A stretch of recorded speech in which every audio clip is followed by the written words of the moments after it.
30 years ago, everything changed. The sky split open, and an endless horde of monsters poured into our world. People called it the Rush.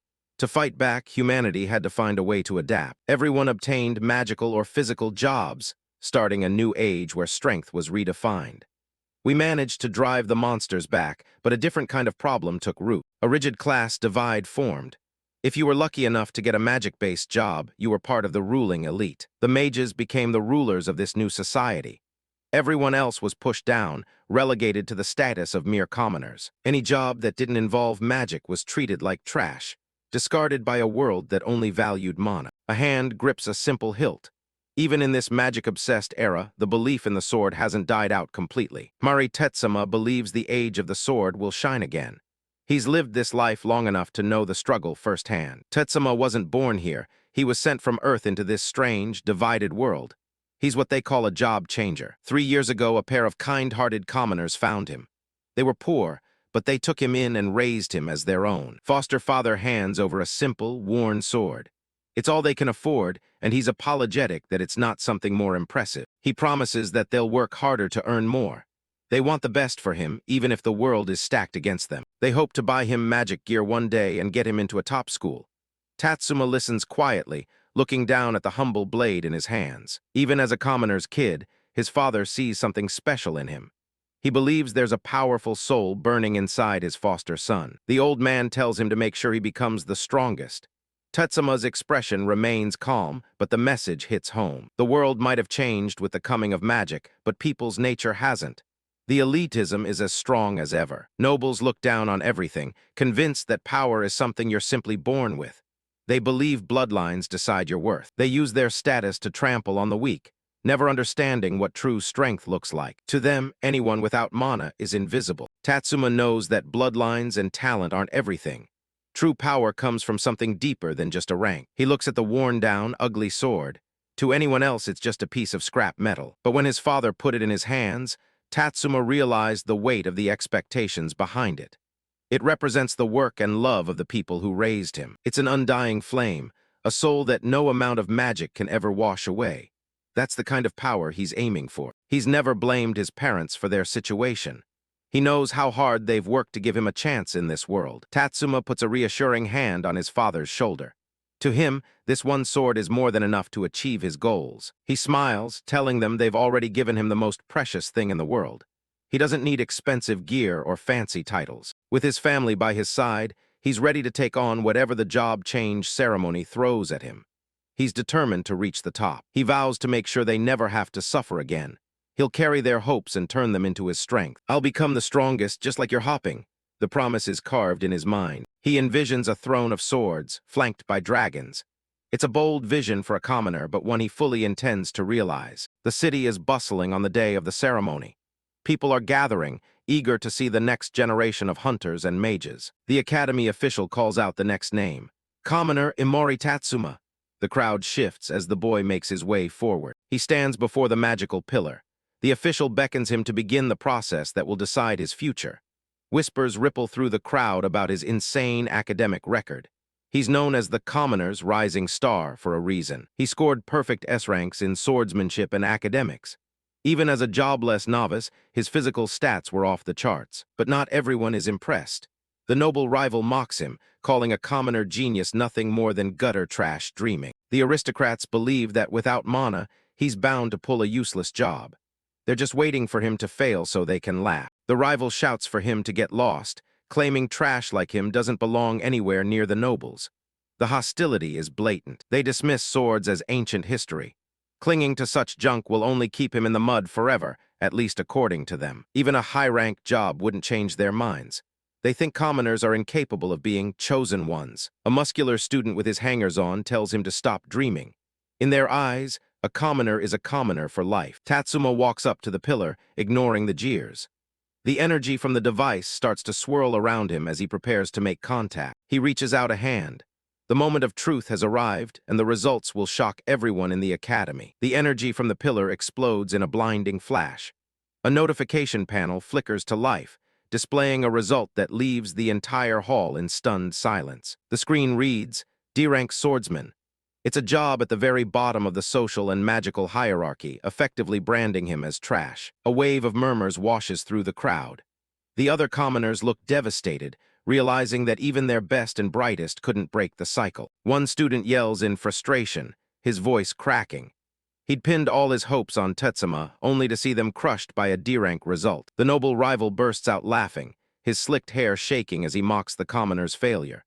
To him, this proves that gutter trash like Tatsuma were never chosen by fate. Tatsuma stares at the floating blue screen, his face partially obscured by his messy black hair. Despite the mockery echoing around him, he remains remarkably composed. A small, confident smirk plays on his lips. He whispers that he'd planned on using a sword from the very beginning anyway. He stands tall, unfazed by the label of D-Rank. To him, this isn't a dead end. It's just the starting line for the road to becoming the strongest. He looks directly into the camera with a determined gaze.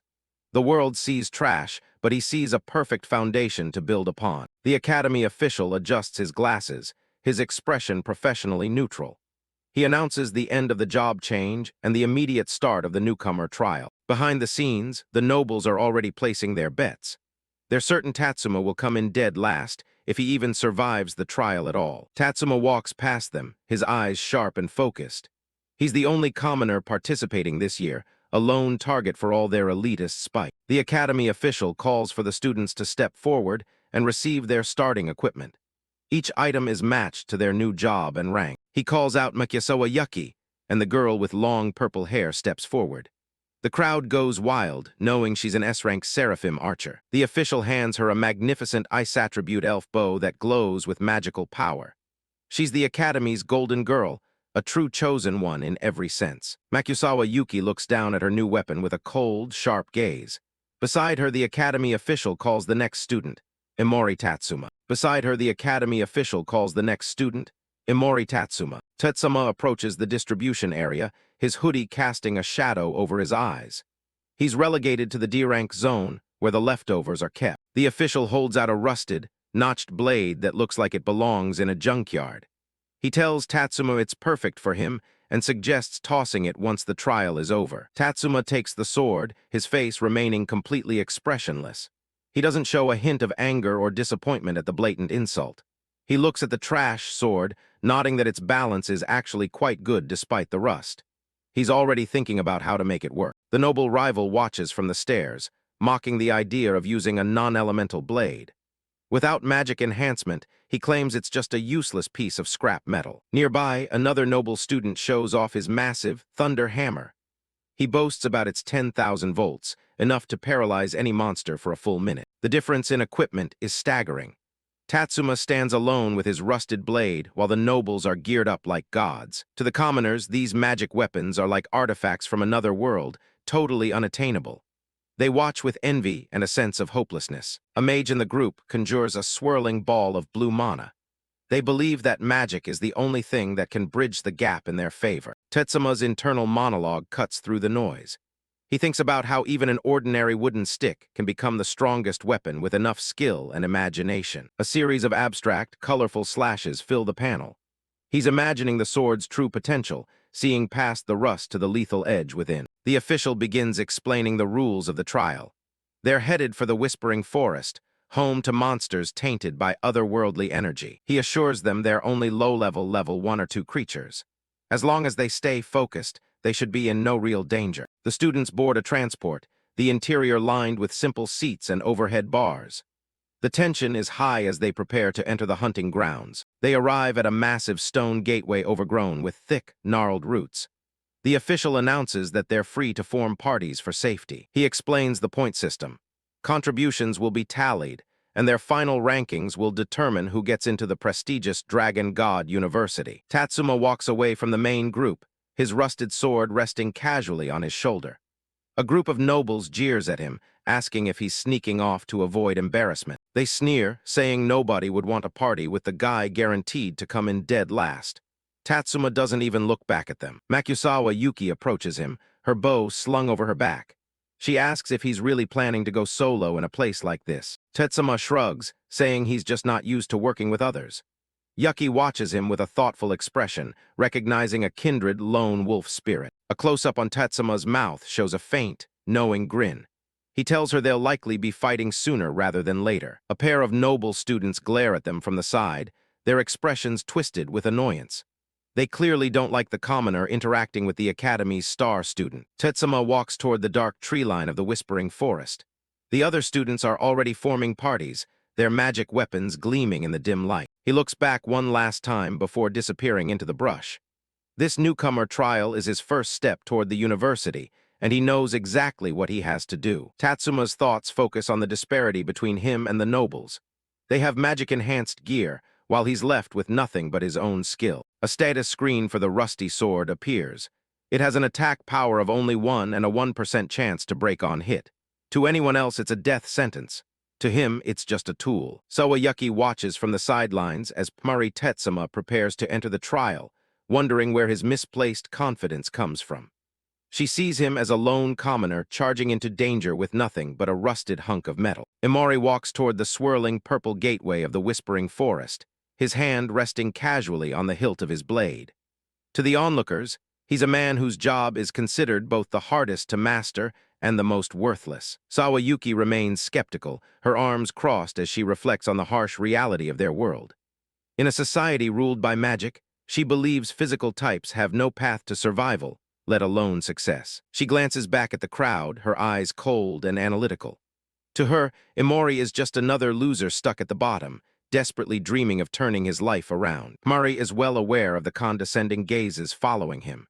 He knows that his low rank is all they see when they look at him, but he doesn't let it shake his resolve. A surge of purple energy swirls around him as he enters the forest. He vows to inherit the commoner's soul, become the strongest, and restore the lost honor of sword-based jobs. Deep in the woods, the trial is already in full swing. Magic weapons, arms enhanced with intricate circuits powered by mana, are the standard for those who can afford them. These artifacts are far superior to the plain iron swords or wooden shields used by commoners. They are tools of the elite, designed to overwhelm monsters with raw magical power. The true strength of these weapons lies in the magic field imbued within them. They allow the user to bypass the need for physical mastery. With a single swing, these weapons can unleash spells of terrifying, destructive power. It's a shortcut to strength that can simply be bought with money, requiring no real technique. Ven, a muscular student with purple hair, swings his massive hammer with a roar. Blue lightning crackles along the weapon's head, illuminating the dark forest. He obliterates a group of level 2 wolves in an instant, the electrical discharge frying them where they stand. He laughs, dismissing them as mere trash mobs. Ven brags about his busted gear to his teammates, clearly reveling in his perceived superiority. He holds his hammer high, the weapon still smoking from the discharge. The robed student with glasses looks on, acknowledging Ven's strength. He notes that expensive, high-rank weapons really do make all the difference in a beginner dungeon. Ven explains that his old man had his B-rank weapon custom-made by a national-level blacksmith. He claims he can one-shot level 3 monsters with ease. The blonde teammate, armed with 2 daggers, confidently declares that they are the strongest party in the trial. They believe their high-rank gear guarantees them the top spots in the rankings. The blonde student stops in his tracks, his eyes widening in surprise as he spots something ahead. The confident atmosphere of the party suddenly shifts to one of confusion. The robed student pushes through some bushes to see what has caused the holdup. He's left speechless by the sight before him. He grabs his head in disbelief, wondering how such a thing could even be possible. The sheer scale of the carnage is beyond anything they expected. They find a massive pile of dead wolves, their bodies stacked haphazardly in a clearing. While the forest is known to have many monsters, seeing this many killed in such a short time is staggering. The robed student exclaims that this level of slaughter is insane. They look around the clearing, searching for the crazy strong party that must have done this. The blonde teammate shades his eyes, scanning the area. He's frustrated that they didn't see anyone powerful on their way here. The robed student adjusts his glasses, suspecting a dark horse is participating in the trial. He decides to use magic detection to identify the attacker's class. His eyes glow blue as he analyzes the area, only to find no magical traces at all.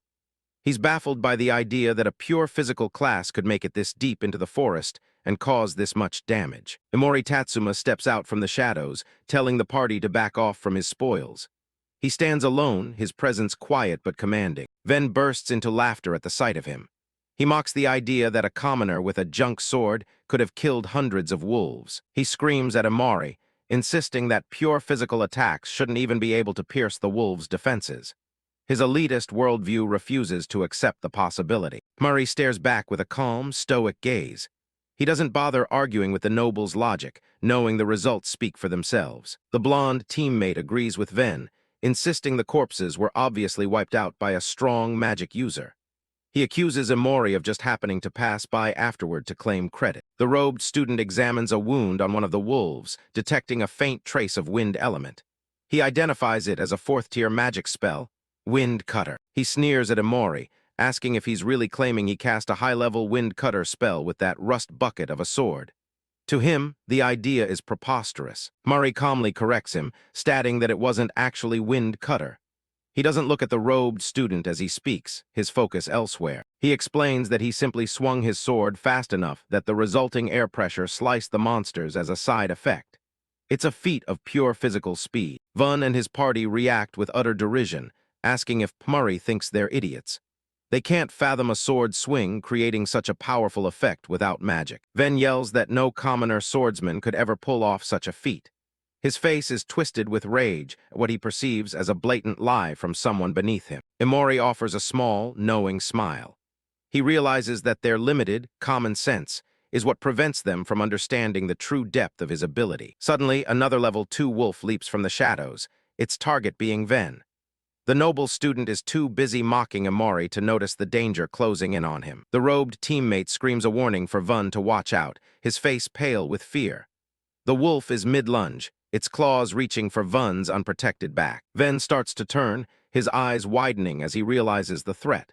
The beast's jaws are just inches away from his neck. In a flash of light, the wolf is sliced clean in half.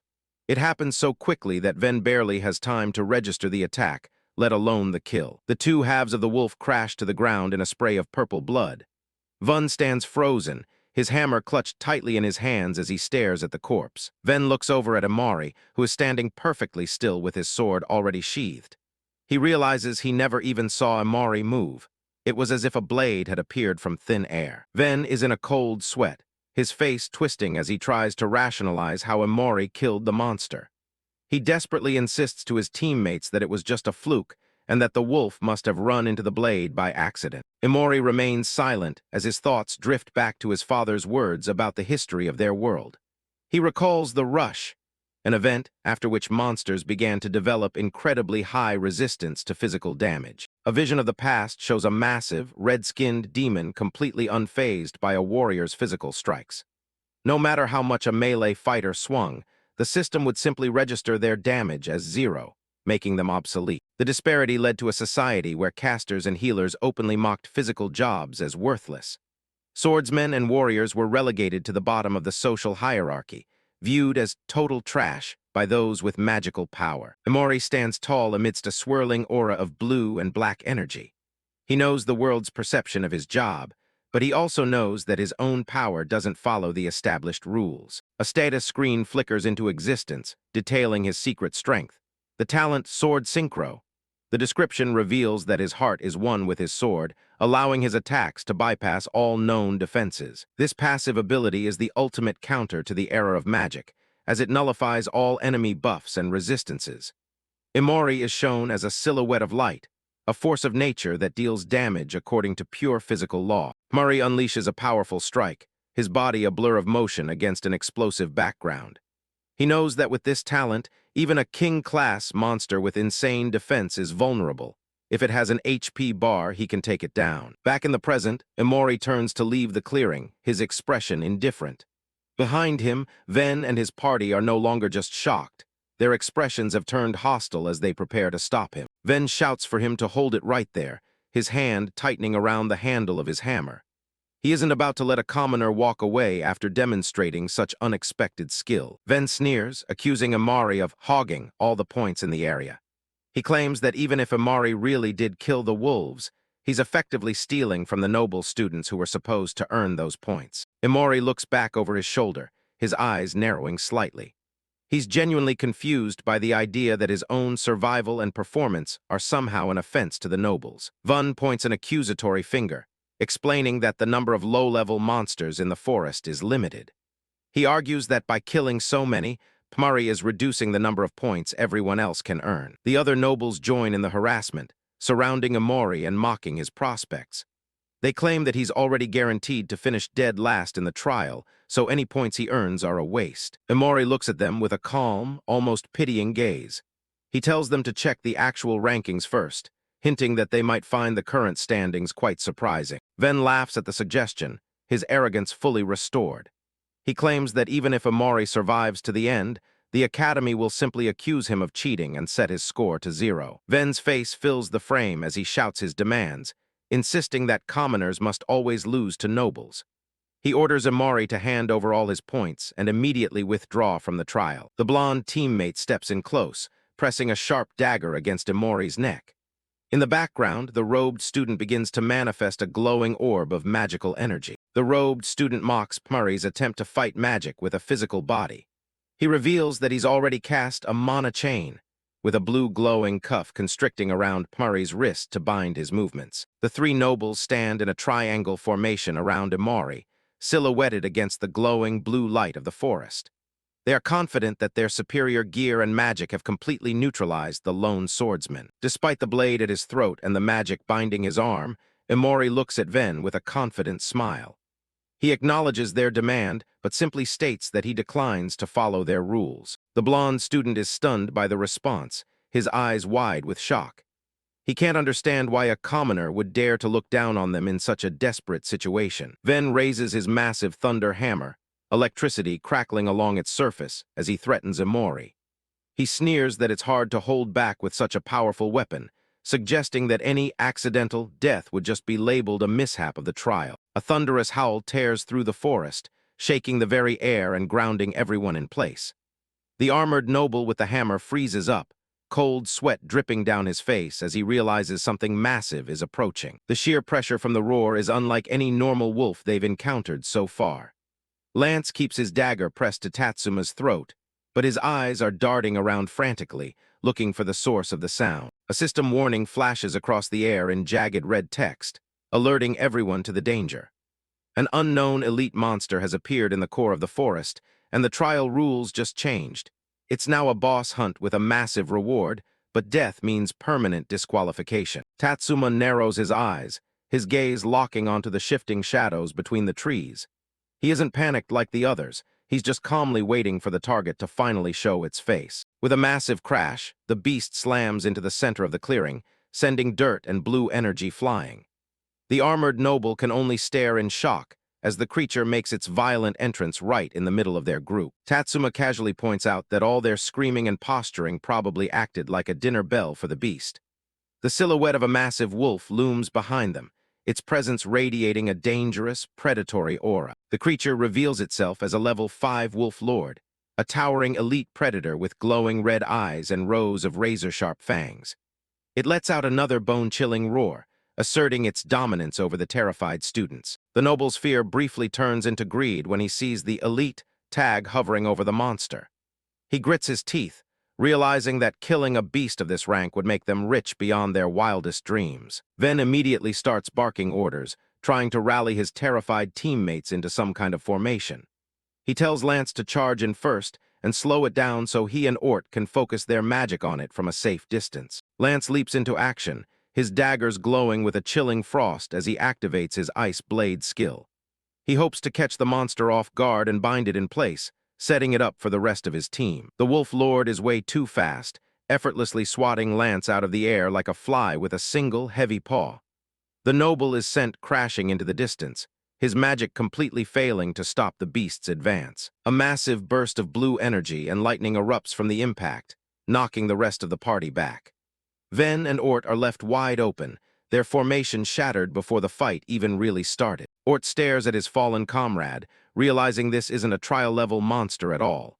He starts to shake, convinced that staying here means certain death for everyone in the group. Tatsuma snaps at the panicked mage, telling him to stop standing around and release the mana chains immediately. He's done playing the role of a helpless prisoner while these so-called nobles lose their minds. Ven tries to salvage the situation, but the chains won't budge.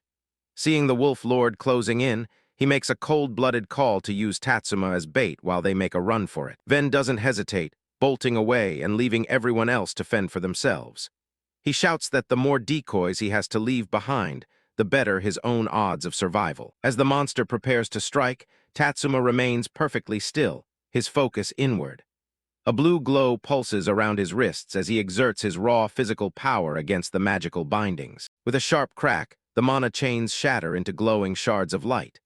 The remaining nobles scramble away in the background, leaving Tatsuma alone to face the towering beast with his rusted sword. Tatsuma grips his notched blade, a confident smirk playing on his lips as he stares down the Wolf Lord. He welcomes the challenge, seeing this monster as the perfect first test on his journey to becoming the world's strongest. Imori Tatsuma settles his stance, gripping his blade as he eyes the monsters in the clearing. He's done testing the waters and decides it's time to end the fight. He lunges forward like a shot out of a cannon, his movement so fast it cracks the very ground beneath him. Tatsuma leaps into the air, vaulting over the Wolf Lord's head to find a blind spot. He wants to gauge just how much punishment the beast can take. His sword slammed straight into the monster's neck with a heavy thud, but it was blocked by its two arms. The Wolf Lord swings a massive claw in retaliation, forcing Tatsuma to twist his body midair to escape the lethal swipe. He skids across the floor, grounding himself as he realizes the monster's hide is far tougher than any ordinary steel. Not a single scratch left on the beast. The Wolf Lord throws its head back, letting out a roar that shakes the surrounding trees. Its eyes burn with a predatory red light, locking onto Tatsuma with newfound aggression. Without warning, the beast's speed spikes, and it charges at the young swordsman like a gray blur. Tatsuma barely manages to brace himself, his sword catching a blow so heavy it shatters the stone floor under his feet. He can feel the raw power vibrating through his arms. He grits his teeth, his arms shaking under the raw power of a level 5 monster's basic swing. Even a regular attack at this level is pushing him to his limit. He looks down at his blade and notices fresh chips and cracks forming along the edge. The worn-out sword is officially at its breaking point. From the shadows nearby, Ven watches the struggle, his eyes wide with shock. He can't wrap his head around how a mere commoner like Tatsuma is managing to hold back the Wolf Lord's attacks.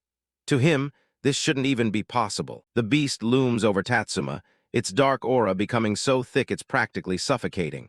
It prepares for a final strike. Seeing Tatsuma refuse to back away, the noble student thinks the guy has a death wish. No sane person would stay in that range while outclassed. As the pressure reaches its peak, Tatsuma's focus sharpens to a razor edge. He lets his combat instincts take over, moving past the limit of conscious thought. He shifts into a perfect guard, blocking a flurry of strikes with the kind of precision that only comes from years of specialized training. He's found the state of mind he needs. He tightens his grip on the hilt, his mind going completely still. It's a dangerous game, dancing along the edge of a blade to survive. A swirl of energy begins to coalesce around him as he prepares his final move. He's determined to snatch a win from the very jaws of death. He closes his eyes for a heartbeat, centering every ounce of his will. To him, the pinnacle of swordsmanship is survival at any cost. He stares the monster down, a defiant glare in his eyes. He's not going down here, he's coming back alive no matter what. A system notification pops up, announcing that sword synchro has been activated. His spirit and his blade are now in resonance, boosting his power 100-fold. Tatsuma unleashes a horizontal slash, his sword cutting a glowing arc through the air. He lets out a roar as he pours everything into the swing. The Wolf Lord looks stunned, its eyes wide as it realizes it can't move fast enough to dodge the incoming strike. The blade slices through the beast's thick hide as if it were nothing, severing its massive arm in one clean motion. Purple blood sprays through the air. Tatsuma stands firm while the severed arm flies past him. The noble student is paralyzed, unable to believe a commoner could have this much power hidden. Tatsuma wipes a smudge from his cheek, his gaze cold and unwavering. Losing was never an option he was willing to consider. The Wolf Lord roars in pure agony, its body starting to glow with a dark, unstable energy. It's gone into berserk mode. Driven by instinct and pain, the monster lunges at him with its remaining arm, its movements becoming faster and more erratic. Tatsuma weaves through a series of rapid strikes, his movements becoming a blur of black and red as he waits for another opening. He finds a gap in the monster's defense and delivers a punishing blow directly into its torso, sending a shockwave through the creature. He backs off just enough to catch his breath, nodding that even the monster's punches are hitting with far more force in this state. He pushes himself forward again, knowing he only needs one more solid connection to finish the job for good. Tetsuma lunges with everything he has left, surrounded by a blinding flare of blue energy that lights up the forest. The impact is massive, sending the Wolf Lord tumbling back through the dirt and carving a trench in the earth. The noble student watches from the brush, completely speechless. Tatsuma stands in the center of the clearing, his silhouette looming through the dust. Nearby, the noble student is so shaken his legs refuse to obey him as he tries to flee. Tetsuma turns his head, his cold eyes meeting the noble's with a look of utter indifference. The noble is frozen in place. He tells the noble to get out of his way, his voice sounding as sharp and cold as ice. The unnamed noble student scrambles backward on the ground, sweat pouring down his face as he stares at the commoner he once looked down on. He can't believe this is the same person. He feels a terrifying aura radiating from Tatsuma, something so intense it doesn't even feel human. To him, the boy looks like a demon in human skin. Tatsuma walks past without a second glance, his broken sword dragging on the ground near the fallen beast. He leaves the trembling noble behind in the dust. Imori Tatsuma drops from the air like a bolt of lightning, his sword held high for a final plunging strike. The blade bites deep into the Wolf Lord's back, sending a spray of blood into the air as the monster howls in agony. Tatsuma pins the beast to the forest floor, his own body trembling from the sheer exertion of the fight. He grits his teeth, sweat dripping from his chin as his vision starts to swim. He's pushed his physical limits way past the danger zone. The blue aura of sword synchro flickers and dies out, leaving Tatsuma physically drained and vulnerable. He's at his limit. Suddenly, the air crackles with electricity as a figure emerges from the shadows. It's the unnamed noble student, and he's not here to help. The noble student looms over him with a smug grin, acknowledging Tatsuma's talent, before declaring that his journey ends right here. Lightning surges through the noble's massive hammer, lighting up the dark forest as he prepares to strike a defenseless Tatsuma. Despite his exhaustion, Tatsuma's crimson eyes flash with a cold, piercing glare.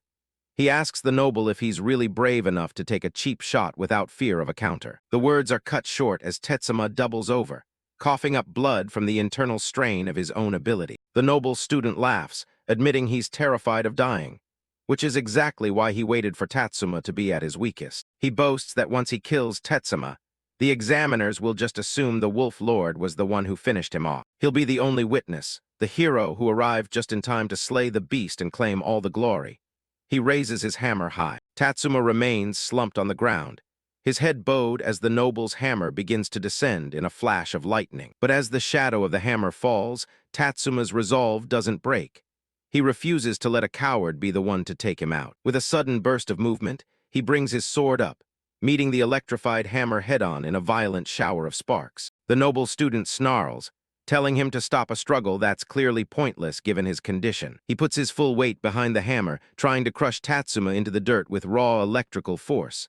Sparks fly everywhere. A purple flare of energy erupts, but it's not coming from Tatsuma's sword this time. It's something else entirely. A massive true predator werewolf looms behind the noble student, its presence so overwhelming it stops the fight in its tracks. Tatsuma can only stare in shock. The monster's glowing red eyes and bared fangs radiate a chilling, murderous intent that seems to freeze the air in the clearing. Before either of them can react, the ground itself seems to shake as a new calamity descends upon the forest. This monster is on another level. The wounded Wolf Lord isn't done yet either, as its fur begins to glow with a violent purple energy. It's pushing past its limits. A system window warns that the monster has entered blood rage, a final, limit-breaking state triggered when an elite is near death. Tatsuma realizes the beast was playing dead, luring them both into dropping their guard for one last ambush. It's a cheap trick, but it worked. He doesn't waste a second, forcing his tired muscles to move as the Wolf Lord lunges forward with renewed ferocity. Time to hit back. He knows that in this state, the monster's defense has plummeted. If he can strike during its opening, this crisis becomes his best chance. Tatsuma drives his sword into the earth, centering himself as he prepares for a final, desperate gamble. "Let the earth be my sheath," he mutters. The Wolf Lord roars, a wall of pure sound and bloodlust that would paralyze any normal warrior with fear. Tatsuma pours every remaining drop of his strength and conviction into his blade, the metal beginning to hum with intense power. His will becomes his blade. He activates sword synchro one more time, his spirit resonating with the steel in a blinding flash of blue light as the monster lunges. He swings upward with everything he has, the force of the strike creating a massive shockwave that tears through the forest floor. The monster's charge is met head-on. The energy wave slices through the Wolf Lord's neck, decapitating the beast in a single, silent arc of destruction. He's done it. As the monster's body collapses, a system message confirms the kill and awards Tetsuma a staggering 10,000 points. He's barely holding on. Minutes later, Makusawa Yuki sprints into the clearing, her bow drawn as she responds to the reports of casualties in the forest. She finds Tetsuma sitting on the grass, his face pale and worn, but a faint, defiant smirk lingers on his lips. This time he survived. Yuki stares at the carnage, two high-level werewolves slain and a noble student lying unconscious and disgraced on the ground. She can't believe her timing. She looks around the silent clearing, wondering how a D-rank could possibly have survived this, let alone one. The silence is heavy. Back at the plaza, the official rankings scroll across the massive screens, and Tatsuma's name sits at the very top with a record-shattering 10,300 points. The crowd of students goes dead silent for a heartbeat before erupting into a chaotic mixture of disbelief and anger at the result. Pamari? Which Pamari? Mitsuka Tsuyoshi and the others shout in shock, unable to believe that a commoner's score is 25 times higher than an S-rank's. No way that's real. Standing nearby, Kanbara and his group of noble elites are livid, screaming that the system must have a bug and demanding an immediate recheck. A commoner can't be first. The crowd of students at the plaza is in a total frenzy, shouting accusations of cheating and demanding that the commoner's score be cancelled. The head examiner, a stern official in a black suit and round glasses, holds a glowing blue communication orb and listens intently to a priority message. He clears his throat with a sharp cough, signaling for silence as he prepares to deliver a serious update regarding the exam's status. A projection behind him shows the grim aftermath of the forest battle, where medical teams attend to several downed students and the corpses of the wolf monsters. Kanbara and the other nobles react with visible shock as the official reveals that 2 noble students were killed in the chaos, with another left injured. The head examiner identifies Imori Tatsuma as the one who defeated the level 5 mutated Wolf Lord, earning the massive point total that caused the uproar. Disbelief still ripples through the crowd, with students shouting that a lowly D-rank must have just stolen the finishing blow on a half-dead beast. Angry voices question if the points are even valid given the loss of noble lives, while Tatsuma sits alone in the grass nearby, head bowed. Makusawa Yuki approaches Tatsuma in the quiet of the forest, crossing her arms as she demands to know what actually happened during the fight. Tatsuma brushes it off with a cool, detached gaze, claiming he just got lucky and happened to swing his sword at the right moment. Yuki doesn't buy the excuse, revealing that she personally inspected the site and saw sword marks entirely devoid of any magic residue. She states flatly that the Wolf Lord must have been taken down by him alone, using nothing but pure, refined physical skills. She theorizes that the dead noble students probably tried to steal his kill or sabotage him, only for the berserker beast to target them first. Tatsuma holds up a bandaged hand, casually dismissing her detailed assessment as nothing more than a private theory. Yuki stands over him, frustrated by his silence, and asks if he's really not going to do anything to defend himself against the accusations. Tatsuma notes that it's pointless to argue, as the crowd has already decided on their own answer, regardless of any logic or truth. He looks at his broken, rusted blade, reflecting on how a weapon tossed on a trash heap can still prove its worth through its sharpness. His crimson eyes narrow as he thinks to himself that in the end, real strength always speaks for itself without the need for words. Back at the plaza stage, another official suggests that voiding the commoner's score is the most rational way to pacify the enraged noble families. The head examiner announces the final verdict to the students.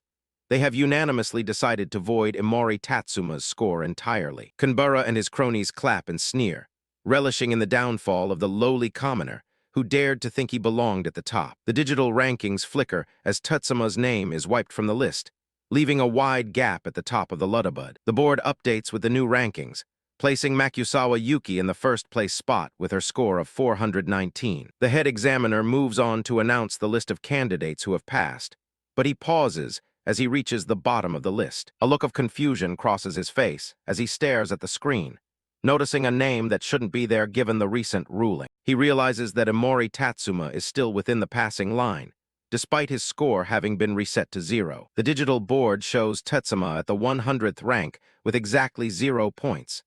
the absolute minimum required to scrape into the university. The students are once again thrown into chaos, clutching their heads and screaming that there must be another bug in the system. The head examiner wipes sweat from his brow, baffled by why so many other examinees ended up with negative scores this year. Behind him, the screen flickers as it processes a massive wave of point deductions for various participants. A text overlay cites the regulations.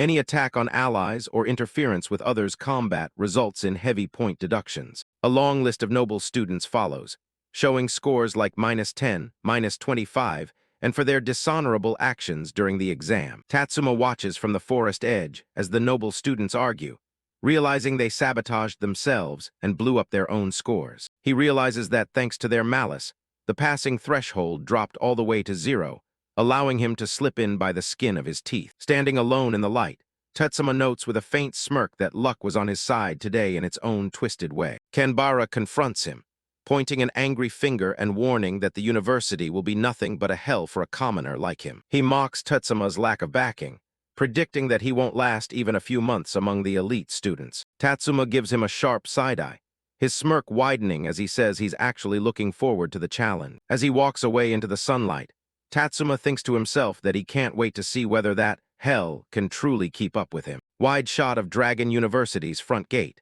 The plaza is bustling with a mix of new students and armored guards. Imori Tatsuma stands among the crowd, looking towards the entrance. He notices that even the school badges are split into two distinct tiers. A group of commoner students is being held back near the main gate. The atmosphere is thick with tension as noble students look down on them. Two noble students block the way, standing in front of a small, rectangular opening in the brick wall. They ask why a commoner would even think about using the main gate. One of the nobles, Kanbara, points toward the tiny hole. He tells the newcomers that the shabby little entrance is all they're getting. A commoner student cowers as the nobles tower over him. They watch with cruel smirks as he hesitates to move. Kanbara commands him to strip and crawl through on all fours. He claims that entering the school in such filthy, commoner clothes is a direct violation of the rules. He grabs the terrified boy by the collar and jerks him forward. He tells the boy to be grateful they even went to the trouble of setting up a ceremony for them. Suddenly, a hand reaches out and grabs Kanbara's forearm. Tatsuma tells him to knock it off, his voice calm but firm. Kanbara is stunned by the interference. He glares over his shoulder, shocked that anyone would dare touch him. Close up on Tatsuma's face, showing his sharp crimson eyes and a look of pure boredom. Kanbara recognizes him as the D-Rank Swordsman from the trial. Tatsuma pushes Kanbara's hand away with a dismissive gesture. He remarks that he was wondering which idiot was causing a scene, and it figures that it's him. Kanbara scoffs, regaining his arrogance. He mentions how he warned Tatsuma during the entrance exam, yet he decided to enroll anyway. He points aggressively back at the small hole in the wall. He insists that Tatsuma get on his knees, strip, and put on a collar if he wants to get inside. Kanbara pokes a finger into Tatsuma's chest to emphasize his point. He sneers, saying that Tatsuma is no exception to the proper enrollment procedure. Tatsuma just gives him a slight, knowing smile.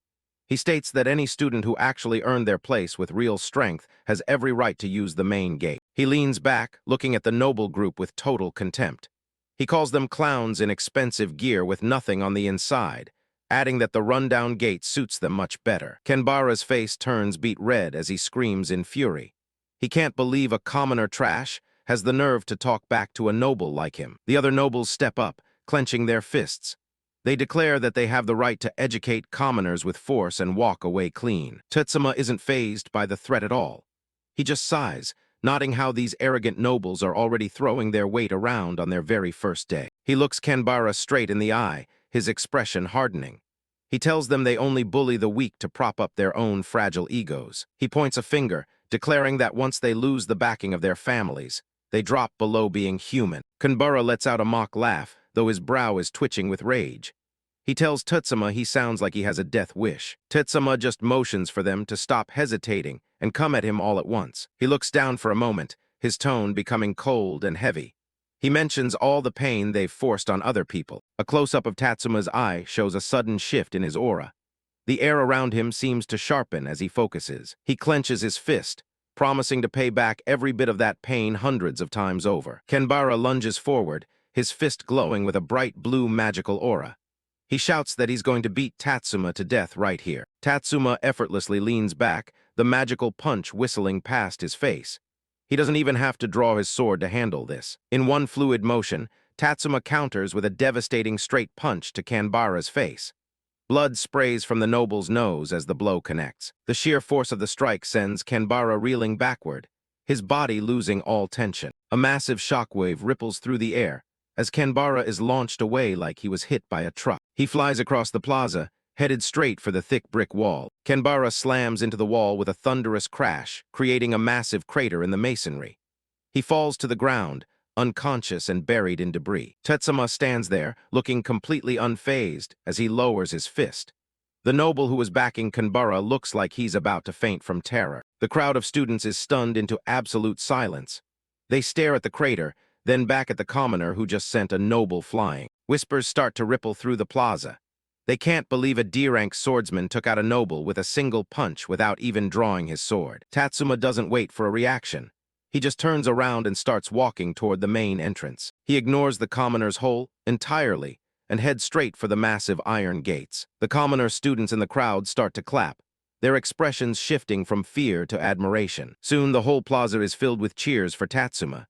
They yell out compliments, impressed by the power of his single strike. Tatsuma pushes through the heavy gates of Dragon University, officially starting his new life on his own terms. Tatsuma walks away from the gates, thinking to himself, he didn't mean to cause such a scene, but he has to admit, sticking it to those nobles felt pretty good. He arrives at his dormitory and pushes the door open. Inside, a stocky student is already settled in, looking over as his new roommate enters. The large guy jumps up with a friendly grin, introducing himself as Matsuoka Tsuyoshi. He tells Tatsuma to just call him Bucko. Tatsuma introduces himself in return, and the two share a firm handshake. Bucko seems genuinely happy to finally meet his roommate. Bucko pulls Tatsuma into a rough side hug, warning him that this university is crawling with stuck-up nobles. He starts gushing about a commoner hero who stood up to them at the front gate earlier. Tatsuma forced a strained smile, realizing Bucko is talking about him. He sweats a bit, hoping his roommate doesn't put the pieces together just yet. Bucko acts out the fight, punching the air with excitement. He claims the hero took down that noble Kanbara with a single neck-snapping blow. He laughs, saying he wishes he could have seen the look on the other nobles' faces. Tatsuma just sits on his bed and tells him he's probably exaggerating. Tatsuma looks away, muttering that it was really just one hit. He thinks to himself that Kanbara was just a lot weaker than he expected. Bucko claps a hand on Tatsuma's shoulder, declaring that the mysterious guy is the perfect hero for commoners. He announces that he's going to train until he can be just like that. He stands tall and flexes, showing off his bulky frame. He's determined to protect people from bullies once he graduates. Bucko mentions he's a B-rank paladin and asks Tatsuma about his own rank. Tatsuma bluntly replies that he's just a D-Rank Swordsman. The news leaves Bucko speechless for a second. He's shocked that anyone could get in with a D-Rank, assuming Tatsuma must have worked harder than anyone else to make the cut. Bucko gives him a thumbs up and tells him not to worry about a thing. He promises to have Tatsuma's back and tells him to just drop his name if anyone tries to mess with him. Tatsuma smiles, finding his roommate's energy a bit overwhelming. He's always trained alone and avoided teams, so having someone this supportive feels completely alien to him. He decides to let Bucko keep his misunderstanding for now. He plans to quietly climb to the top without drawing the kind of attention that the truth would bring. Meanwhile, in a darkened medical wing, an unnamed butler stands by a hospital bed. He informs his master that he will handle the situation personally. Kanbara lies in the bed with a heavy neck brace, his face twisted in a mask of pure rage. He screams for the butler to shut up, his pride clearly more wounded than his body. He orders the butler to use every dirty trick available to them within the university. He demands that Tatsuma be dealt with permanently within a week. The butler bows his head, his face shrouded in shadow. He calmly agrees to accidentally erase the commoner student from existence. Tatsuma's image flashes through Kanbara's mind, surrounded by blood-red splatters. The noble is consumed by a single violent thought. Kanbara's eyes bulge with murderous intent. He vows to make sure he watches every single second as Tatsuma dies. Dragon University's practical training grounds, a massive, sun-drenched hall where the student's first real test is about to begin. In the crowd, Matsuoka Tsuyoshi, Bucko, leans in to warn Imori Tatsuma about the instructor's reputation. He's heard this guy loves picking on commoners, so he suggests they just try to lay low. The man in question is an academy official who carries himself with an air of absolute authority. He looks down at his students with a gaze that's as cold as it is professional. Standing before the class, he introduces himself as Benjamin Lee and explains that he's in charge of first-year practical training. He makes it clear from the jump that he only cares about results, and the weak don't deserve his time. The academy official scans the crowd, his eyes locking onto a specific target in the group. He's clearly been looking for a certain someone to make an example of. A quick look back shows the instructor plotting in private, dismissing the idea of mere expulsion as being too kind.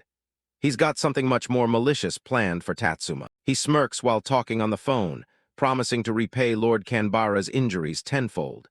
He's determined to make the commoner pay with his life for forgetting his place. Back in the hall, the official addresses the class, claiming the roster shows a D-rank insect who doesn't know his station.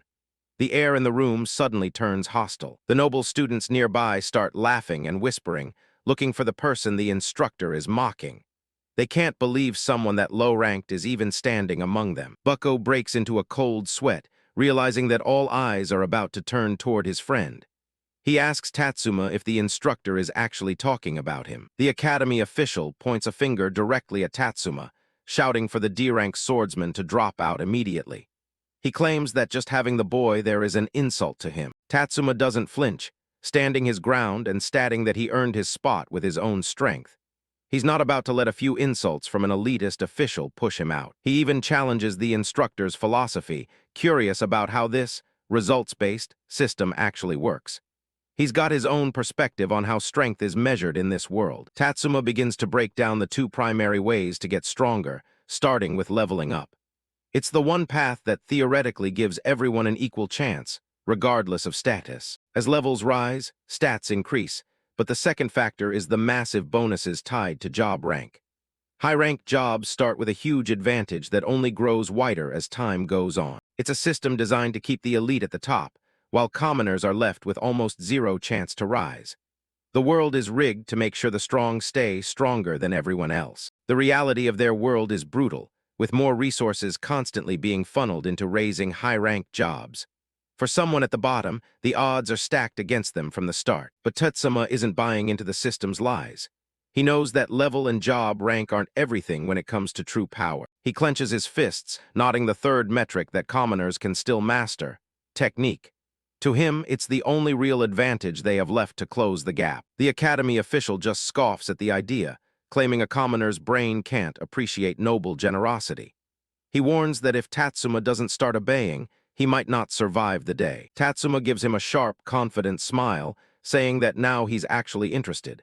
He's more than ready to put his theories to the test. He steps forward, asking the instructor to demonstrate what this results-based lesson really looks like.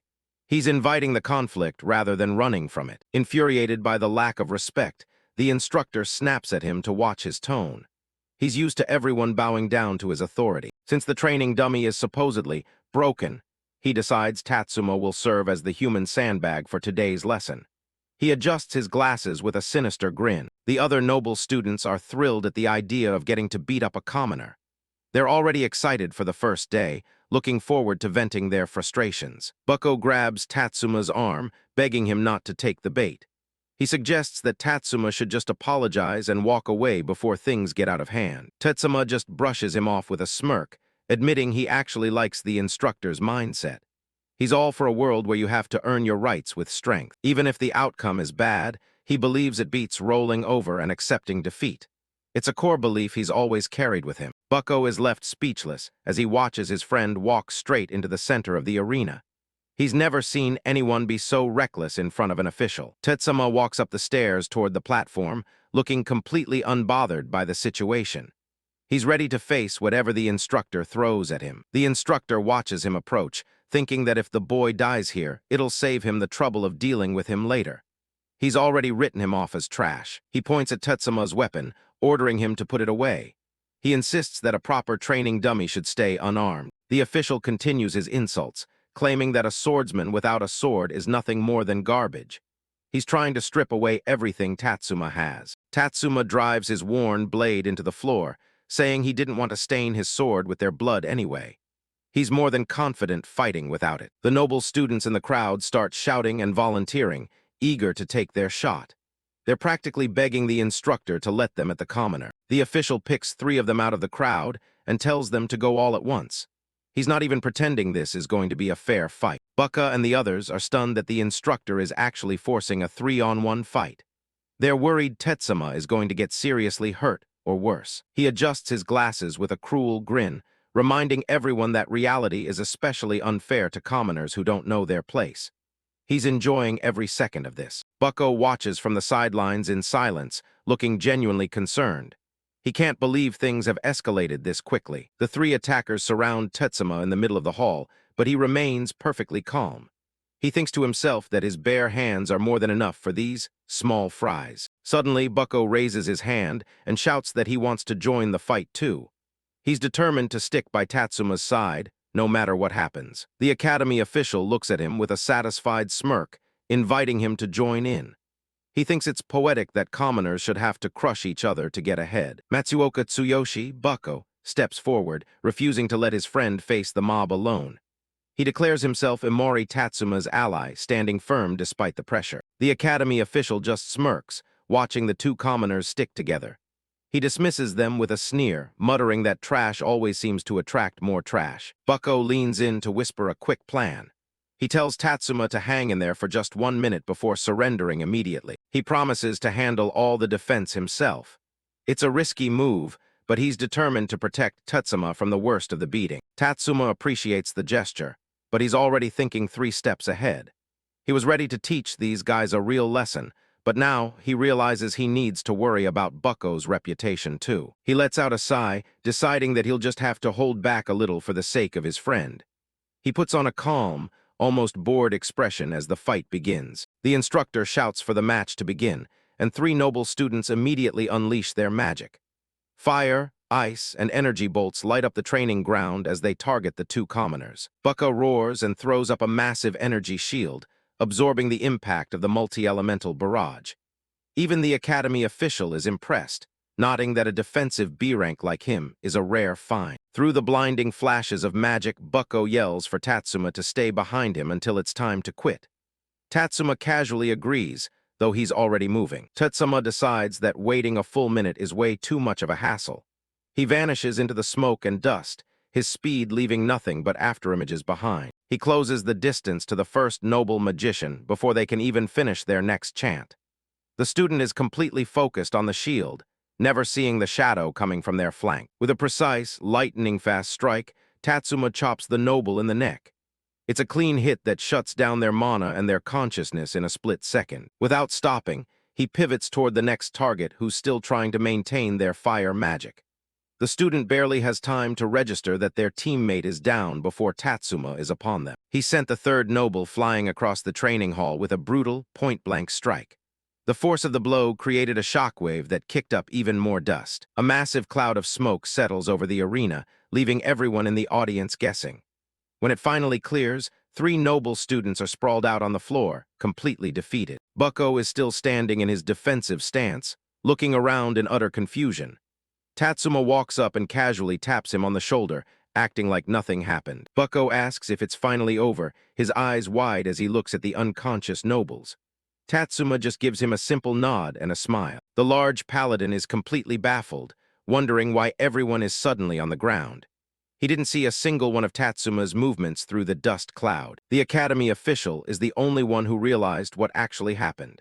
He saw Tatsuma use the dust cloud as cover to take down 3 chanting magicians in the blink of an eye. He tries to rationalize it, thinking that Tatsuma's combat technique is just a result of rough brawls among commoners. He refuses to admit that a D-rank could actually be this skilled. Tatsuma leans in and lies through his teeth, suggesting the nobles just got too fired up. He claims they simply lost control of their own high-level magic. Bucko buys the story completely, convinced that their mana just clashed and blew up in their faces. He's relieved that it was just unstable magic, rather than a real massacre. The instructor officially ends the lesson, ordering the 3 fallen nobles to be taken to the infirmary. He uses the moment to warn the rest of the class to focus on spell stability in real combat. The other students whisper among themselves, convinced that Tatsuma just had a massive stroke of luck. They can't accept that a commoner could ever beat three nobles through actual skill. The academy official taunts Tatsuma one last time, asking if he really thinks this minor victory justifies his presence at the school. He's clearly not done trying to break the boy. He brings up tomorrow's practical dungeon exam, predicting that no noble will ever want a party with a D-ranker. He expects Tatsuma will be forced to drop out when he can't find a team. Tatsuma just smirks and says he's looking forward to it. He's not the least bit intimidated by the instructor's threats or the upcoming challenge. He asks the sensei if his performance today met those precious results-based standards. It's a bold jab that clearly hits a nerve. The next day, the students gather at the seasoned dungeon test site. It's a massive outdoor facility where their first real trial is set to take place. The academy official uses a megaphone to announce the stakes: clear a normal difficulty dungeon or face immediate expulsion. The tension in the air is thick as he lays out the rules. He introduces a new rule designed to isolate commoners. Every party must have at least 3 members and must include at least 1 noble. He claims it's to prevent fatal accidents, but everyone knows the real reason. It's a blatant attempt to ensure that commoners who nobles consider dead weight can't even take the test. It's the ultimate gatekeeping move by the academy elite. Bucko rushes over to Tatsuma, excited because he thinks he's already found 2 nobles willing to join their team. He's hopeful that they've already cleared the hardest hurdle. Tatsuma follows him, though he looks a bit skeptical. He watches as 2 noble students approach with arrogant expressions on their faces. Bucko proudly introduces his roommate and sword pro, but the nobles' expressions immediately sour. They recognize the name and the reputation that's been attached to it. One of the nobles laughs in their faces, calling Tatsuma a famous team killer. They've clearly heard some twisted version of the entrance exam events. He repeats the rumor that Tatsuma killed 3 nobles during the exam and flat-out refuses to party with someone like that. They turn their backs on the 2 commoners without a second thought. Bucko and Tatsuma are left standing alone as the nobles walk away. The large paladin is left speechless, shocked by the blatant hostility. Tatsuma realizes that someone has been busy spreading nasty rumors about him. He knows there's a 99% chance the instructor is behind the smear campaign. He looks up to see the academy official watching from a balcony, a smug grin on his face. The official is using the academy's own rules to get rid of Tatsuma without ever getting his hands dirty. Bucko tries to defend his friend, telling the nobles it was all just an accident. But Tatsuma just tells him it's fine, knowing that words won't change their biased minds. The nobles tell Bucko they're still willing to party with him, but only because a B-rank paladin is worth keeping around. They have no interest in trash like Tatsuma. Matsuoka Tsuyoshi, Bucko, shifts uncomfortably as a group of nobles corners them, his usual confident demeanor wavering. One of the arrogant students looms over him, his shadow stretching across the pavement as he begins a pointed, cruel conversation. The noble student in the tan coat leans in with a sickening smirk, bringing up a dark piece of campus history. He mentions a commoner girl who supposedly killed herself in the dungeon, using the tragedy as a blatant threat. Imori Tatsuma's expression darkens significantly, his eyes cast in a cold shadow as he listens. The weight of the noble's words hangs heavy in the air, but Tatsuma remains eerily silent. The noble continues his story with a mocking laugh, explaining that the girl's fate was sealed because she dared to turn down a noble's invitation. He describes her being stripped and abandoned in the dungeon as if it were a casual joke. Another noble student in a tracksuit chimes in, telling Bucko he needs to decide which side he's truly on. He warns the large paladin not to throw his life away by associating with trash like Tatsuma. Tatsuma suddenly moves, his hand outstretched with a cold, challenging look. He bluntly asks if that's all they had to say, his patience clearly reaching its breaking point. Before the noble in the tracksuit can even react, Tatsuma has a wooden training sword pressed firmly against the boy's throat. The noble's arrogance instantly turns to pure shock as he realizes how fast the commoner really is. Tatsuma's eyes glow with a predatory crimson light as a dark aura begins to swirl around him. He mocks the idea of being scared of punishment, reminding them that a team killer like him doesn't play by their civilized rules. The noble in the tan coat roars in anger and swings a heavy brick directly at Tatsuma's head. Tatsuma doesn't even bother to dodge, standing his ground as the projectile flies toward him. The brick shatters into dozens of pieces against Tatsuma's head with a sickening crack, yet he doesn't move an inch. The noble screams at him not to get cocky, his face twisted in a mixture of rage and burgeoning fear. Tatsuma stands perfectly still, head bowed and hidden by his messy black hair. The noble in the tan coat freezes, his bravado crumbling as he realizes his full-strength strike didn't leave so much as a scratch. Bucko shouts out in a panic, terrified that his friend has been seriously injured by the sneak attack. He rushes toward Tatsuma, his eyes wide as he asks if he's okay. Tatsuma slowly looks up, a terrifyingly calm smile spreading across his face. He notes that the rules only banned offensive magic, which means physical violence is technically fair game. He stares down the nobles with an intensity that seems to suck the air right out of the room. He's realized that the school's own loopholes have just given him permission to retaliate. The noble in the tracksuit begins to tremble, stumbling backward as he looks into Tatsuma's heartless eyes. He stammers out a question, desperate to know what the commoner is planning to do. Tatsuma takes a single, heavy step forward that causes the ground beneath his feet to spiderweb and crack. The sheer pressure of his physical presence is enough to make the air vibrate. With a sudden, explosive burst of speed, Tatsuma delivers a brutal blow to the noble in the tracksuit. The impact is so powerful it creates a visible shockwave around his fist. The noble is sent hurtling through the air like a ragdoll, his body spinning out of control from the force of the strike. He crashes into a distant wall, the impact echoing through the training grounds. The noble slams into the stone wall with enough force to shatter the tiles, letting out a pained cry before sliding to the floor. The rest of the students watch in stunned, horrified silence. Another noble student in a blue suit screams in fury, unable to believe a commoner would dare to lay hands on them. He ignores the warnings and prepares to unleash a fire spell, his hand glowing with dangerous orange light. Tatsuma is there before the noble can even release the mana, his hand clamping down on the boy's wrist like a steel vice. The noble's face contorts in sudden, sharp fear as he realizes his magic has been countered. With a sickening, audible snap, Tatsuma breaks the noble's wrist, forcing him to scream in agony. He doesn't show a hint of mercy, his expression remaining as cold and hard as stone. Tatsuma follows up with a devastating kick to the noble's side, the force of the blow folding the boy in half. The student is sent skidding across the pavement, completely incapacitated. The noble collapses in a heap, coughing and gasping for air as his vision fades. Tatsuma's physical strength is clearly on an entirely different level than anyone expected from a D-Rank. Tatsuma stands tall over the defeated nobles, pointing a finger at them like he's marking his next victims. The atmosphere is suffocatingly tense as he looms over the fallen elites. Bucko can only stare in disbelief, his mouth hanging open as he tries to process the absolute destruction his roommate just caused. He finally managed to stammer out Tatsuma's name. The noble in the tan coat cowers against a wall as Tatsuma approaches him with a drawn sword. He tries to hide behind his father's status, screaming for the commoner to stay away. Tatsuma simply stares him down and tells him he doesn't care about his family or his title.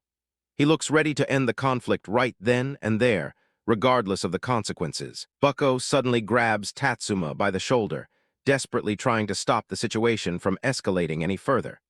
He warns him that messing with noble factions will only lead to a complete disaster. Tatsuma finally stops and lowers his weapon, his predatory aura beginning to recede. He offers a hollow apology, stating that he'll take full responsibility for what's already happened. Bucko continues to shout, reminding Tatsuma that he's not the only commoner at the school whose life is on the line. He's terrified that one person's defiance will lead to a crackdown on all of them. He pleads with Tatsuma to understand that his actions make life even harder for the other commoners who just want to survive. He begs him to follow the rules so they aren't all expelled together. Tatsuma lets out a long, weary sigh and closes his eyes, the weight of his friend's words finally sinking in. He simply mutters that he gets it, his posture losing its aggressive edge. Tatsuma turns his back on the group and begins to walk away, dragging his training sword behind him. He realizes that after this outburst, he's become a social pariah that no one will ever want to team up with. He looks back at Bucko one last time, telling him to keep his distance whenever they're in public. He wants to ensure that his own bad reputation doesn't drag his only friend down with him. Tatsuma walks into a crowd of silhouetted students, his figure becoming isolated even among the masses. He accepts that he's really better off being alone if it means protecting others. He continues walking, his gaze fixed forward as he contemplates a future where everyone around him is an enemy. He's prepared to face the school's hostility on his own. Tatsuma's eyes sharpen with a grim resolve as he realizes that if everyone is an enemy, he won't have to worry about hurting anyone he cares about. Behind him, Bucko calls out, acknowledging his incredible strength. Tetsuma stops and looks over his shoulder as Bucko tells him he did something truly brave that most commoners could never do. The large boy's voice is filled with a mixture of fear and genuine respect. Bucko insists that he doesn't want Tatsuma to pay the price for his actions alone. He reminds him of his promise to always watch his back, no matter how many enemies they make. He warns Tatsuma that even if he hates the school's corrupt game, he has to stay in it to have any chance of breaking the rules. He begs him not to get himself expelled before they can actually change anything. Tatsuma stands in the center of the training grounds, looking up at the Grand Academy buildings with a cold, renewed determination. He knows his journey at this school is only going to get more dangerous from here. Imori Tatsuma stands in the center of the training grounds, looking up at the Grand Academy buildings with a cold, renewed determination. He reflects on how strange it is to be talked down to by someone like the instructor. Matsuoka Tsuyoshi, Buck, laughs and puts Tatsuma in a friendly headlock, his boisterous personality cutting through the tension. He suggests they just stand at the dungeon entrance and ask anyone who walks by to join their party. Tatsuma thinks to himself about his long-term goal of breaking the rules and becoming the strongest. For now, he decides to endure the social pressure and follow the Academy's current path. They arrive at the seasoned dungeon entrance, where a massive purple magical vortex swirls within a stone cave. Tatsuma looks at the portal with a neutral, almost bored expression. Tatsuma watches the swirling energy of the dungeon entrance, a faint, cynical smirk tugging at the corner of his mouth. He thinks the design is a bit too obvious, making it easy enough to recognize. A large crowd of students is gathered in the clearing before the dungeon, forming parties and whispering among themselves. The atmosphere is thick with anticipation and the judgmental stares of the noble elites. Two noble students watch the pair approach, whispering about the cocky commoner who dared to fight back earlier. They recognize Tatsuma and Bucko as the ones who beat up a student named Yames. The nobles decide to keep their distance, muttering that Tatsuma would already be dead if it weren't for the school's strict rules. They watch with disdain as the pair walks past them. Tatsuma notices that even the other commoners are going out of their way to avoid him, leaving a wide berth as he walks. Bucko looks around nervously, sweating as he realizes they are being isolated from everyone. Tatsuma reflects on the herd mentality of the other students, comparing them to a flock that inherently hates the wolf.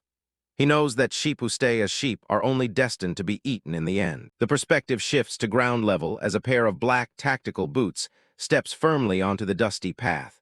Someone is approaching the duo with a deliberate and confident stride. A red-haired male student with a smug smile and multiple piercings in his left ear appears.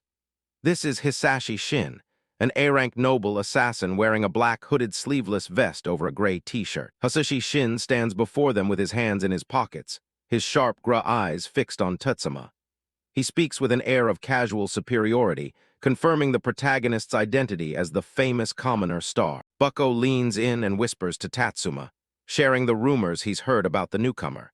He mentions that Hisashi is an elite noble assassin who ranked in the top 50, but adds that nobody actually likes him. Hisashi Shin suddenly reaches out and places a gloved hand on Bucko's shoulder, catching the large paladin by surprise with the sudden contact. With a condescending smile, Hisashi Shin invites Bucko to join his party for the trial.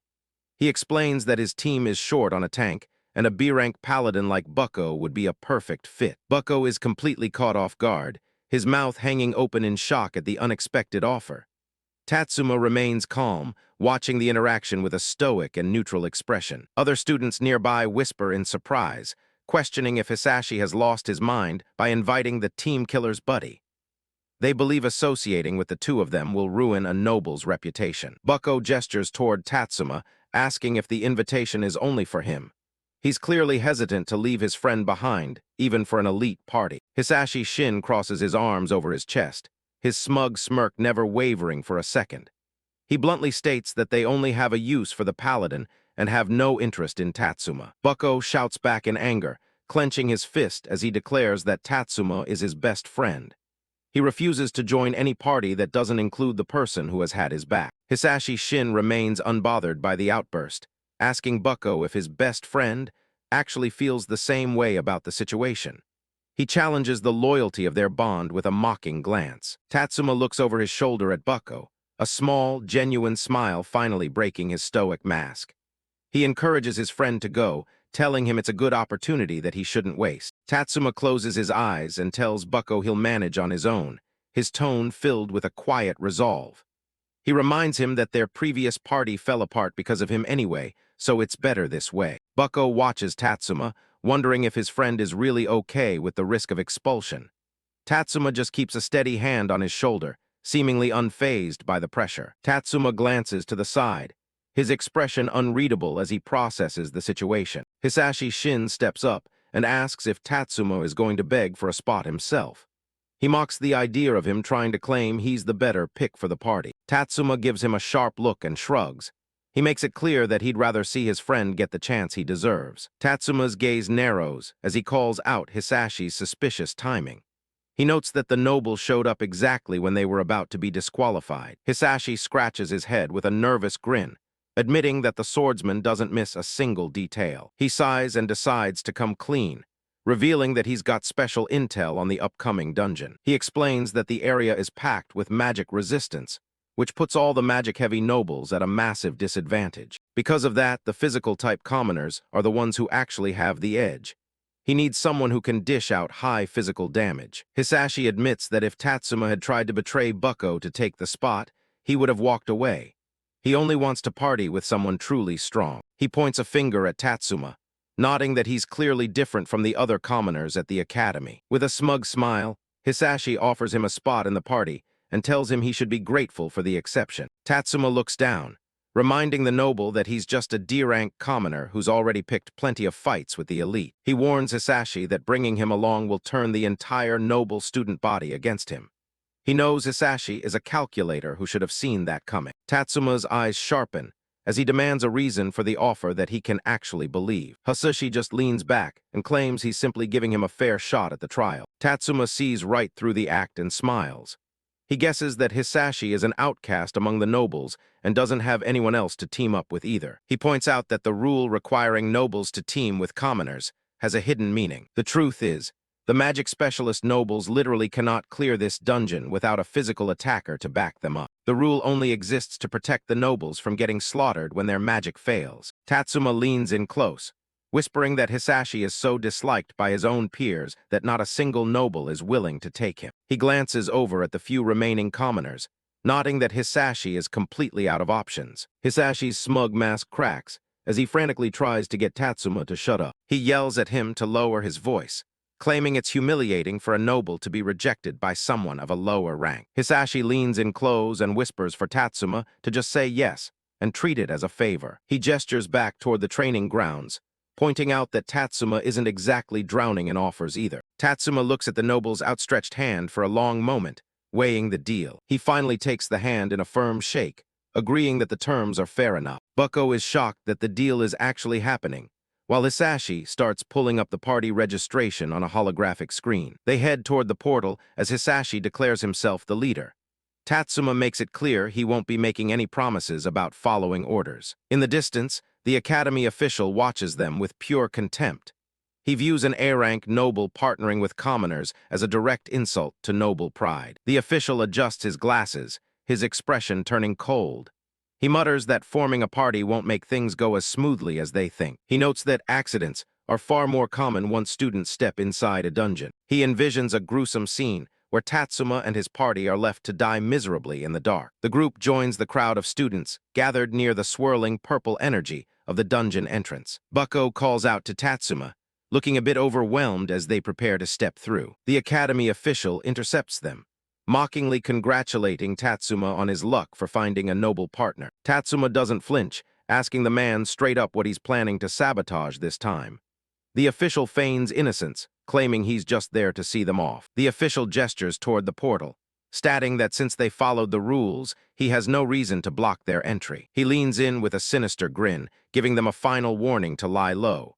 He tells them that if something unexpected happens, no one will be coming to their rescue. Bucko starts to panic at the threat, but Tatsuma holds out an arm to steady his friend. Tatsuma shoots back a confident smirk. He tells the official he's more worried that the dungeon will be too easy and end up boring him. The academy official doesn't look too happy as he eyes the trio. He gives off a heavy, suspicious vibe, clearly up to no good. He pulls out a black key and hands it over to Hisashi, declaring him the party leader. He tells him to hold on to it, though his expression suggests he's handing over a death sentence. Hisashi looks at the key, surprised to find it's made of obsidian. He mentions that everyone else was supposed to get a mithril key for this exam. The official adjusts his glasses, claiming they swapped all the keys for this round. He asks Hisashi if he's too scared to use it, but the noble just brushes the challenge off. A sinister grin spreads across the official's face as the group walks away. He knows exactly what that key does. It opens the cursed dungeon, a place far beyond anything a first year should face. He watches them go, confident that Tatsuma and his little group will disappear for good. To him, they're just thrill-seekers walking into an early grave. The party stands before a massive, swirling purple portal that marks the entrance. Hisashi points the way, ordering them to move out and begin the trial. They step into a dark, eerie cavern where massive stone coffins hang from the ceiling by heavy chains. Hisashi takes charge immediately, announcing that he'll be the one deciding their formation. He assigns Bucko to shield duty while planning to attack from the rear himself. He starts to give Tatsuma an order, but the swordsman is already drifting away. Tatsuma wanders off on his own, much to Hisashi's annoyance. The noble yells at him to stay back, warning him that this seasoned dungeon is no playground. Bucko doesn't wait for a second command, slamming his hands down to activate a massive golden glowing shield. He rushes toward Tatsuma, shouting for him to get behind his cover. Behind them, Hasushi is fuming, demanding that his teammates actually listen to their leader for once. Suddenly, the ground gives way with a sharp crack, sending Bucko stumbling. He realizes too late that he's stepped right into trouble. Tatsuma's face tenses as a cold sweat breaks out on his brow. He realizes they've just walked right into a trap. From the shadows above, a massive swarm of purple spiders descends from the ceiling. Skittering legs fill the air as they begin to surround the party. Bucko cowers behind his shield, completely paralyzed by the sight of the monsters. He admits he can't stand anything with more than 4 legs, especially not a whole army of them. Hisashi doesn't waste time, enchanting his blades with fire magic. He shouts for the others to get back if they can't fight, leaping into the fray himself. A massive explosion of flames lights up the cavern, incinerating everything in its path. Hisashi is confident, knowing spiders are naturally weak to fire. Standing amidst the burning webs, Hisashi scoffs at the commoner behavior of being scared of a few bugs. He looks over to see Tatsuma standing perfectly still, while Bucko is still curled up on the ground. To his shock, Tatsuma just walks right past one of the giant spiders, and the monster doesn't even react to him. Hisashi can't believe what he's seeing. The spiders are swarming everywhere, but they're completely ignoring Tatsuma. He wonders what exactly is going on. He realizes that pit spiders track their prey by sensing mana, which means they should be aiming for the strongest target first. Tatsuma hasn't used a single spell, so his mana pool should be at its peak. Yet the spiders look confused, unable to find him even though he's standing right there. A wild thought crosses Hisashi's mind. He begins to suspect that Tatsuma has no mana at all. Tatsuma had made a choice long ago to sacrifice every drop of magical talent. He vowed to never rely on spells, walking the path of a pure physical fighter. A system screen confirms his hidden talent, manaless. His mana is permanently stuck at 0, and his skills now draw directly from his vitality. By giving up magic entirely, Tatsuma found a way to grow stronger through physical training alone. If he masters the physical path, he can surpass everyone. Hisashi is floored. In this world, someone without mana shouldn't even be able to change jobs. He realizes he has no idea what kind of monster he's actually teamed up with. He snaps back to reality and grabs Bucko, telling the big guy to get a grip on himself. Bucko shakes off the terror and stands his ground, promising to protect Tatsuma no matter what. Tatsuma just gives a small, knowing smile behind him. The spiders retreat into the shadows, leaving the group alone in the torchlit cavern. Bucko looks around, confused as to why the monsters just left them alone. Tatsuma notes that they clearly had no intention of attacking from the start. Hisashi wonders if they were even hostile at all, questioning what the point of that encounter was. Tatsuma looks up, his expression hardening as he realizes the truth. He suspects the spiders weren't the threat. They were just a trigger for something much worse. High above, a massive sarcophagus wrapped in glowing chains begins to descend, radiating a terrifying purple aura. The stone box slams into the ground, shattering into pieces and shaking the entire cave. Dust and purple energy explode outward. A towering skeletal warrior emerges from the smoke, wielding a massive rusted blade. The system identifies it as a level 5 cursed elite, Death to Fire, Kyla's. Hisashi's face turns pale as he recognizes the boss, a hidden monster that only spawns by chance. They're in serious trouble. He realizes that the obsidian key from Benjamin Lee was a direct setup. It wasn't just commoners the man was aiming for. He was trying to take out a noble like Hisashi too. Bucka asks if the thing is strong, and Hisashi tells him it's not even in the same league as a normal level 5 monster. The skeletal boss glares at them with glowing blue eyes, its aura choking the air. Hisashi knows that even a full party of level 7s would struggle to stay on their toes against it. Hisashi Shin looks at his small team, 3 level 3s on their very first dungeon run with 0 teamwork. He realizes they've essentially been handed a one-way ticket to hell, cursing their absolute lack of luck. Death to Fire, Cullis stands tall, its skeletal frame wreathed in flickering purple flames. It levels its massive, rusted blade at them, its hollow voice declaring that all intruders must die. Hisashi Shin yells at the group to scatter and run, sweat beading on his forehead, as the boss looms over them. He thinks that whoever the creature decides to hunt down first is as good as dead. The party immediately breaks formation, with Imori Tatsuma and Hisashi Shin sprinting across the uneven stone ground to avoid an immediate confrontation. While the others are gripped by the urgency of escape, a predatory smirk spreads across Imori Tatsuma's face. He considers the elite boss the perfect opponent, exactly what he needs to push past his limits and grow stronger. The cavern trembles as Death to Fire, Kyla's erupts with a blinding surge of purple energy. Imori Tatsuma doesn't flinch, his eyes narrowing as he prepares to engage the beast. Instead of fleeing, Imori Tatsuma charges directly into the heart of the boss's aura with his sword drawn. He looks toward the monster with a defiant grin, ready to settle the fight right then and there. Tatsuma Imori stands alone before the massive skeleton boss, Kalis. The beast looms over him, its blade burning with purple fire. Tatsuma's eyes flash red as he activates his fighting spirit reignited skill.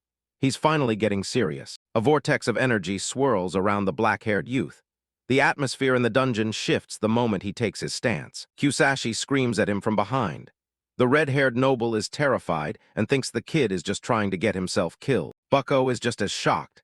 He wonders if he's seeing things or if the kid's body really just burst into flames. Watching from the side, the tank realizes Tatsuma isn't just bluffing.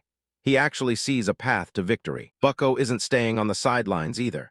The stocky fighter shouts that he's jumping in too, ignoring the noble's panicking. Tatsuma keeps his eyes on the prize. He just needs to observe the boss's patterns for a few more seconds to adapt. Before anyone can stop him, Bucko charges in. He's determined to protect his teammates. He lets out a roar as he activates Shield Rush, barreling straight for the monster. The tank puts everything into his charge. He's convinced that his only job is to head straight for the front lines. He aims to create an opening for the others. It's a brave move, but this boss is on another level. Kalis doesn't even move an inch as the shield connects. The purple glow in its eyes only grows more intense. With a single, brutal swing, the skeleton shatters the shield like it's nothing. The force of the blow sends the poor guy flying through the air. He slams into the cavern wall hard enough to knock him out cold instantly. Bucko slumps to the floor, leaving the party without their main defense. Kusashi is paralyzed with fear. Their B-rank tank just got one shot, and they're completely outmatched. The red-haired noble realizes anyone else would have died instantly. He's way out of his depth. He decides he's not sticking around. He tells the others they can die if they want to, but he's retreating alone. Tatsuma steps in and catches the massive blade with a shower of sparks. The ground under his feet shatters, but he doesn't give an inch. He's actually holding back a hell difficulty boss. The skeleton actually speaks, calling him insolent for daring to challenge it. Tatsuma just stares right back with ice-cold eyes. He tells the monster that he's the only opponent it needs to worry about. Kusashi watches from a distance, completely baffled.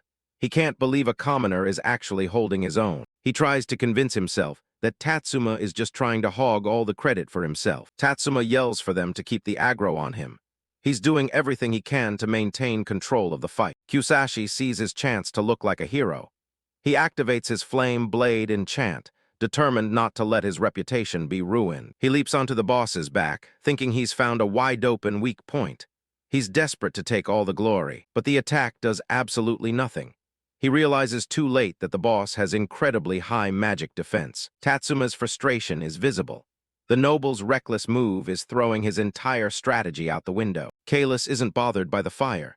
It reaches back and grabs the noble right out of the air. The noble screams for help, but Tatsuma sees the silver lining. The boss's attention is finally off him. While the skeleton is busy, Tatsuma moves in for a counterattack. He swings his blade in a powerful arc, putting every ounce of strength into the strike. The blade slices clean through bone, severing the boss's arm in one smooth motion. Kusashi hits the floor hard as the severed limb falls beside him. He groans, clutching his side as he stares at the kid he once looked down on. Tatsuma is already back in action, clashing blades with the one-armed monster. The noble realizes he couldn't even scratch this opponent at full power, but the commoner is making it look easy. Even with a cheap, worn-out sword, he managed to do the impossible. Tatsuma dodges another strike and prepares for the final blow. It's time to end this. Tatsuma Imori ducks under a massive swing. The boss's blade whistles over his head, barely missing him. He jumps back as the force of the strike shatters the stone floor beneath him. He shouts at Kusashi to keep it together, but the noble is on the floor, complaining about getting caught in the crossfire. Kusashi snaps back with a pathetic excuse about slipping. He's clearly more worried about his pride than the giant skeleton trying to kill them. Even so, the red-haired leader has to admit it. Tatsuma is carrying this entire fight on his back. Their blades clash again in a shower of sparks and purple energy. A sudden flash of light blinds everyone as the power between them peaks. The resulting shockwave sends Tatsuma sliding back across the cavern floor. Kayla stands tall, the purple fire in its eyes glowing with pure malice. The boss charges forward again, its footsteps sounding like thunder. Tatsuma knows he can't win a fair contest of strength. He pushes himself further, activating his fighting spirit reignited skill to even the odds. As long as he keeps his sword synchro active, he can still find a way through that armor. He dives back into the fray, his blade glowing as it meets the monster's flaming greatsword. It's a high-stakes game.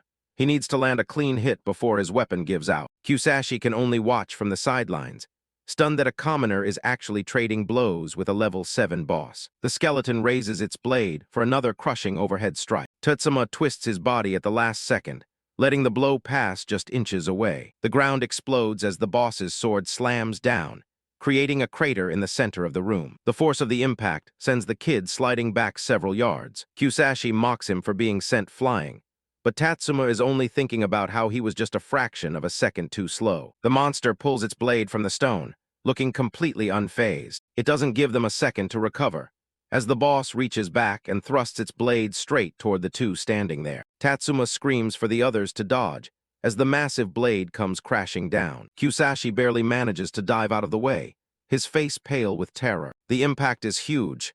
If that had hit him, there wouldn't be enough left to bury. Tatsuma charges back in, telling the noble not to drag him down if he wants to stay alive. He glances back at the arm he severed earlier, which is still lying on the ground. But then he notices something disturbing.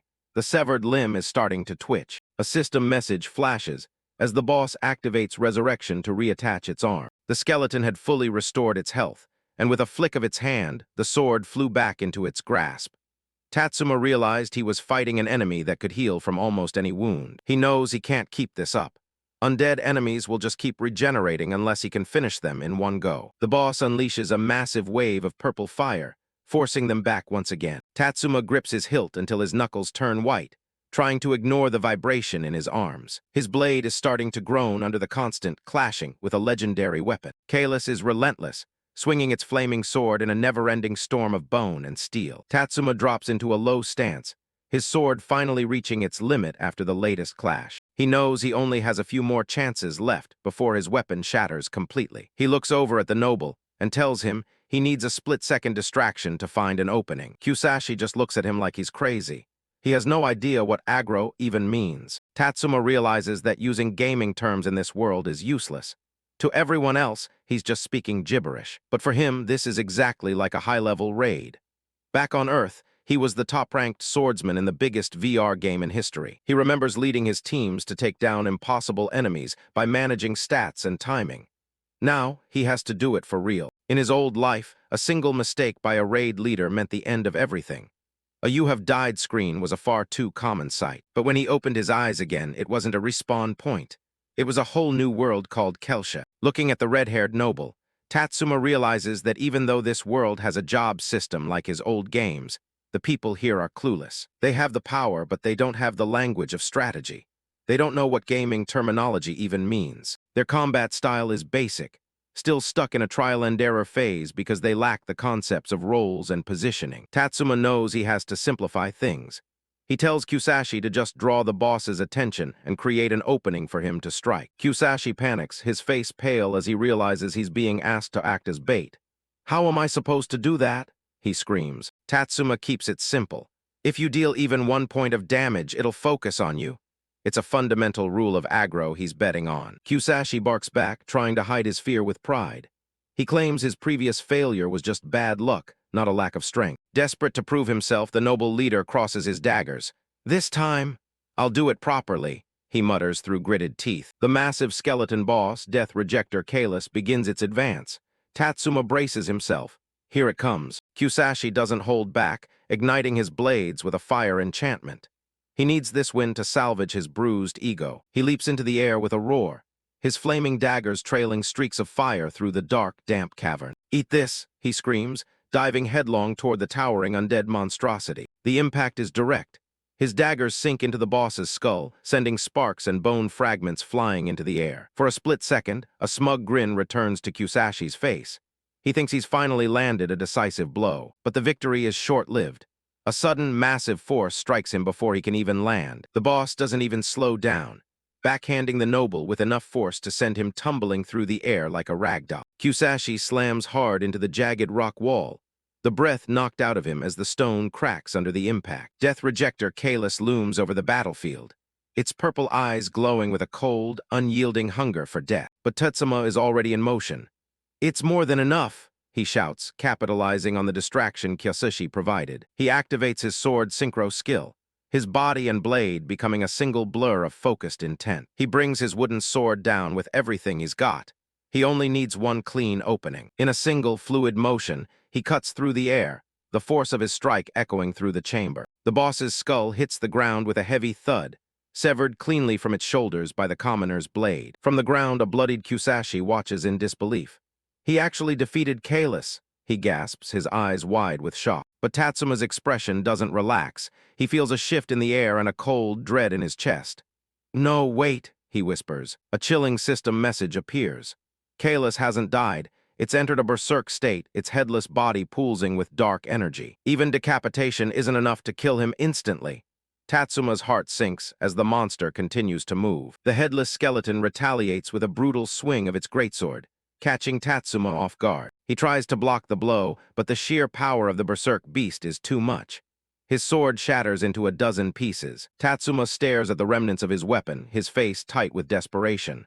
"My sword has finally reached its limit," and snap. As he looks at the broken blade, a memory of his father's stern eyes flickers in his mind. A sword is a swordsman's weapon, but it is also their soul. He remembers the training grounds and the harsh lessons of his past. Lose your sword, and you lose your chance for a comeback. His father's voice was always cold and firm. Only by forging your body can you continue to wield a sword. Because Celshire is not a game, he had said. It is a reality that's infinitely similar to the game you knew. A younger Tatsuma had struggled to accept the truth. In that world, I was the strongest, he'd cried out. So why? But his father wouldn't hear his excuses. Don't confuse it with reality. You'll never win like that for the rest of your life. The young boy had stood his ground, refusing to let the frustration and pain break him. No. With a roar of defiance, he'd lunged forward. "I will not lose," he screamed. He'd thrown a desperate punch, but his father had easily swayed out of the way, his expression bored and unimpressed. No matter how hard he tried, he couldn't even touch the man who was teaching him the true meaning of survival in this world. In the memory of his childhood, younger Tatsuma lies defeated on the training ground, the dust settling around him. His father's voice is stern as he stands over his son. "A sword is a swordsman's weapon, but it is also their soul. Lose your sword, and you lose your chance for a comeback." He looks down with cold eyes. That is the difference between a game and reality. In reality, there are no do-overs. Lying on his back, the young boy looks up, his mind racing. But what if I lose my sword during the fight? The leaves rustle in the breeze, a silent witness to the harsh lesson being carved into the boy's spirit. His father's answer is simple and uncompromising. No matter what, you take your sword back. Back in the present, the headless monstrosity of Kalis looms over the survivors, its dark aura more suffocating than ever. Kusashi clenches his teeth, despair washing over him. The fight was already a gamble, and now it seems like the odds have finally hit zero. Bucko groans as he stirs from his forced sleep, his head spinning. Ouch, what just happened? He mutters, oblivious to the ongoing nightmare. Kyosushi's eyes widen as he sees Tetsuma still standing, staring down the headless king of bones. Tetsuma, you're still fighting. He shakes his head, the weight of defeat heavy on his shoulders. The match is already decided. We've lost. But Tatsuma doesn't look like a man who has lost. A slight, confident smile plays on his lips as he speaks to the memory of his father. Isn't that right, Dad? He knows exactly what he has to do. He doesn't need his old wooden sword. Then, I'll just have to take my sword back. Without a weapon in his hands, he stands small but defiant before the towering, headless death rejector Kalis. Kusashi screams at him, his voice cracking with desperation. What are you doing without a sword? Come back. Did you lose your mind after taking that massive hit? Bucko joins in, his face pale with terror. Tatsuma, stop it already, you're going to get killed. Tatsuma ignores the calls to retreat. He sees something they don't. There is one more sword. The two companions exchange a look of pure confusion. Huh, Kusashi asks. Where would there be a sword? Tatsuma's gaze is locked onto the target, the massive purple flaming greatsword held by the skeleton boss. Right in his hands. Bucko's jaw drops as the realization hits him like a physical blow. Is he planning to steal Kalis's sword? There's no way he can pull that off. But Tatsuma is already moving, a blur of speed as he launches himself into the boss's strike zone. It's impossible, Kusashi howls, watching the commoner dive toward certain death. That's suicide. Tatsuma doesn't blink. He dodges the initial swing, his body moving with the precision of a master. I don't have any other way to turn this around anyway. He reaches out, his hand closing the distance to the hilt of the undead king's weapon. So I might as well risk it all. Tatsuma gets in close and hammers the skeleton boss with a heavy punch. Bucko can't believe what he's seeing. The guy he was supposed to protect is moving like a blur. Kyosushi notices the boss slowed down for just a split second after that hit. Tatsuma stays right in the boss's face, figuring the closest spot is actually the safest. He takes a focused breath, completely locked in. He charges forward, determined to take back his sword with his bare hands. The giant skeleton raises its massive blade, but Tatsuma is already slipping past its guard. The boss swings down with everything it's got, but Tatsuma is too quick. He spots an opening and decides it's time to end this. He thinks back to all that training under his father. Turns out he's got to rank martial arts to go along with his swordsmanship. He activates a skill to boost his unarmed combat, ready to fight even without a blade. He slams his fist into the boss's side with enough force to shake the whole room. Kusashi realizes the kid is aiming for the exact same wound he opened earlier. Tatsuma hammers the unhealed spot, literally breaking through the boss's defense with his bare hands. He lunges past the skeletal arm, reaching for the weapon on the ground. His hand finally snaps shut around the hilt. He lifts the sword, but it is clear that the boss's greatsword is truly terrifying.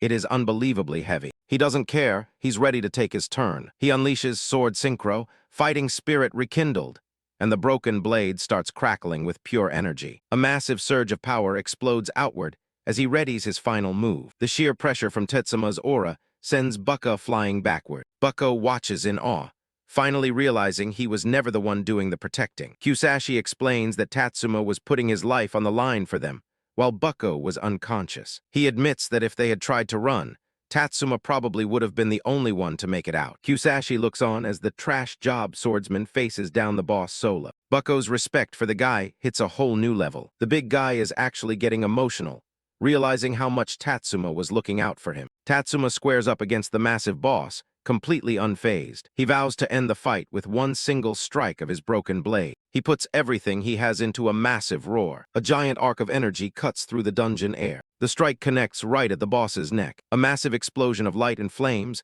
swallows the entire area. Tatsuma tells the monster to go straight to hell as he follows through with the swing. The giant skull finally hits the floor with a heavy thud. The purple glow in the boss's eyes flickers and goes dark. A system window pops up. The Hell difficulty dungeon has been cleared with a perfect SSS rank. The party stands among the rubble of the boss room, trying to process what just happened. Tatsuma checks in on his teammates, making sure they're still in one piece. He slings the broken sword over his shoulder with a casual smirk, acting like he didn't just pull off a miracle. Outside in the university plaza, a massive announcement screen flashes the news of the first clear. Everyone in the crowd is stunned, murmuring about the legendary SSS ranked clear by Kusashi's party. The crowd in the plaza is buzzing with disbelief, Clearing a hell difficulty dungeon at such a low level with an SSS rank is unheard of. Tatsuma and the group step through the portal, greeted by a massive audience of onlookers. A Ryujin University official, a middle-aged man in a sharp business suit, rushes up to Kusashi to praise his unprecedented achievement. He tells the red-haired noble that clearing such a high-tier dungeon, while underleveled, has just etched his name into the history books. The official even promises to nominate him for the university's highest honor award. Kusashi starts to sweat, looking guilty as he tries to admit he wasn't the one who actually did the heavy lifting. Suddenly, Tatsuma reaches out and plants a firm hand on Kusashi's shoulder. With a quiet, knowing look, the black-haired swordsman silently urges his leader to just go along with it. Kusashi stays silent, the weight of the lie clearly wearing on him as he takes in the praise. The crowd erupts into cheers, with the other nobles bragging about how their class has saved face once again. Bucko pulls Tatsuma aside, asking if he's honestly okay with a noble taking all the credit for his hard work. Tatsuma admits that standing out too much in the past only ended up dragging his friends into a mess. He figures staying in the shadows will help people forget his past, while letting him repay a debt to Kusashi. Bucko is completely moved, realizing the man standing before him isn't just the strongest fighter, but a true leader. The big guy vows to follow Tatsuma to the very end, and for once, the trash job swordsman just gives him a genuine smile. It's a quiet night at the academy, and the only sound is water running in the men's restroom. Tatsuma is finally washing the grime off his face, feeling every bit of exhaustion from that boss fight. He catches his reflection, thinking that as rough as it was, the payout was definitely worth the effort. He takes a moment to just breathe over the sink. Suddenly, he spots a familiar face in the mirror. The Ryujin University official is standing right behind him. Tatsuma doesn't even turn around, just asks the official if he's here to talk about that key. The man adjusts his glasses, acting like everything is under control as he mentions submitting a report. He drops the news that the whole dungeon mess is being officially swept under the rug as a mere accident. He warns Tatsuma that pointing fingers at the higher-ups over this is just a waste of time. With a smug look, he basically tells him to keep his head down and remember his place. Tatsuma isn't bothered. He's just glad he made it back to the surface in one piece. Then he casually starts summoning a massive blade right there in the bathroom. The official jumps back, completely caught off guard by the sudden flex of power. Tatsuma gives him a sharp grin, saying he's actually grateful for the chance to get stronger. It's the same Grutsud Kullas was swinging around before the skeleton boss got dusted. The official starts yelling, claiming someone of Tatsuma's physical class has no right to hold a weapon like that. Tatsuma doesn't flinch, his eyes staying cold and focused on his reward. He reminds the guy that this rare drop only exists because of the key he accidentally handed over. The official is fuming, his ego taking a direct hit from a student he considers a total nobody. He grits his teeth, looking like he wants to explode but forced to keep his composure. He pulls himself together, lecturing Tatsuma that personal strength isn't enough to survive at this academy. He leans in, telling Tatsuma he's nothing but an insect in their grand hierarchy. He paints a picture of an unshakable pyramid where noble bloodlines hold all the authority. He points out that Tatsuma was stupid enough to defy the scion of the Kamihara family. To the official, Tatsuma's fate is already sealed.